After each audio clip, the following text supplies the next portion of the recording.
ఈరోజు మన BC colony నుంచి ప్రజలందరూ రావడం జరిగింది. మా దగ్గరకు వచ్చి మేము కూడా మీతో తిరిగి ఈ పార్టీకి మద్దతు తెలుపుతామని చెప్పడం జరిగింది.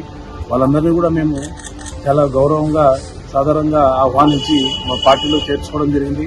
రేపు రాబోయే రోజుల్లో ప్రతి వార్డు నుంచి కూడా మాకు ప్రజలు ఖచ్చితంగా వెల్కమ్ చెప్తున్నారు. వాళ్ళందరినీ కూడా మేము దగ్గరకు తీసుకొని ఖచ్చితంగా ప్రతి వార్డు నుంచి కూడా మేము రేపు రాబోయే మున్సిపాలిటీ ఎలక్షన్స్ లో కానీ లోకల్ బాడీస్ లో ఖచ్చితంగా కూడా కాంగ్రెస్ పార్టీ నుంచి ప్రతి వార్డు ప్రతి లోకల్ బాడీలో కూడా కంటెస్ట్ చేయడానికి మేము సన్నాహాలు తయారు చేస్తున్నాము.